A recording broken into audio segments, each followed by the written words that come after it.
Hi hello வணக்கங்க. இப்போ நம்ம என்ன செய்ய போகிறோம்னு பார்த்தீங்கன்னா பொங்கல் தாங்க செய்ய போகிறோம். வாங்க எப்படி செய்யலான்னு பார்க்கலாம். இந்த வீடியோக்குள்ளே போகிறதுக்கு முன்னாடி சேனலை சப்ஸ்கிரைப் பண்ணிக்கோங்க. உங்களுக்கு இந்த வீடியோ பிடிச்சிருந்தா லைக் பண்ணுங்கள். ஃபஸ்ட்டு இந்த ரெசிபி பண்ணுறதுக்கு நான் ஒரு கிளாஸ் பச்சரிசி எடுத்துருக்கேங்க. கிளாஸ் ஆர் கப்பு எது வேணாலும் எடுத்துக்கங்க. இதில் மெஷர்மெண்ட் ரொம்ப முக்கியம். நான் கிளாஸ் தாங்க எடுத்திருக்கேன். நான் ஒரு கிளாஸ் பச்சரிசியும் 3/4 கிளாஸ் பாசிப்பருப்பு எடுத்திருக்கேன். இது நல்லா ஒரு 3 வாட்டி வாஷ் பண்ணிவிட்டு ஒரு 50 மினிட்ஸ் ஊற வச்சு எடுத்துக்கணுங்க.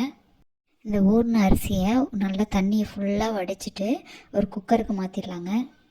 இதில் அரிசியும் பருப்பும் அளவு பார்த்திங்கன்னா 1.25 டம்ளர் எனக்கு வந்ததுங்க. இது தண்ணி அளவுன்னு பார்த்திங்கன்னா 1 டம்ளருக்கு 3.5 டம்ளர் தண்ணி சேர்த்திக்கணுங்க. அப்போது எனக்கு மொத்தம் 6 டம்ளர் தண்ணி சேர்த்திருக்கேன். குக்கர் மூடி போட்டு 3 விசில் விட்டு எடுத்துக்கலாங்க. பொங்கல் தாளிக்கிறதுக்கு நான் தாளிப்பு கரண்டி வச்சு 3லேருந்து ஒரு 4 ஸ்பூன் ஆயில் சேர்த்திருக்கேங்க. ஆயில் ஆர் கீ ரெண்டில் எது வேணாலும் சேர்த்திக்கலாம். ஆயில் நல்லா காஞ்சதுக்கப்புறம் மிளகை உடச்சி சேர்த்திக்கணுங்க. ஏன் உடச்சி சேர்த்திக்கணும்னா குழந்தைங்க சாப்பிடும்போது சளி இருந்தால் கூட கண்ட்ரோல் ஆகும். அதனால் நான் எப்போவுமே மிளகு உடச்சி தாங்க சேர்த்திப்பேன். மிளகு பொரிஞ்சதுக்கப்புறம் நான் இஞ்சியை பொடி பொடியாக கட் பண்ணி அதை சேர்த்திக்கிறேங்க. அடுத்து முந்திரியை 2-3 உடச்சி சேர்த்திக்கிறேங்க. முந்திரி, இஞ்சி, மிளகு 3மே நல்லா பொரிஞ்சு வந்ததுக்கப்புறம் நான் 1 ஸ்பூன் ஜீரகம் சேர்த்திக்கிறேன். 1 ஸ்பூன் ஜீரகம் சேர்த்தி நல்லா பொரியணுங்க. இது எல்லாமே நல்லா பொரிஞ்சு வந்ததுக்கப்புறம் இந்த ஸ்டேஜுக்கு வந்ததுக்கப்புறம் நம்ம பெருங்காயத்தூள் சேர்த்தணுங்க. பெருங்காயத்தூள் சேர்த்தின உடனே நம்ம கருவேப்பிலை சேர்த்தணும். கருவேப்பிலை சேர்த்துன்னு அடுப்பு ஆஃப் பண்ணிடணுங்க.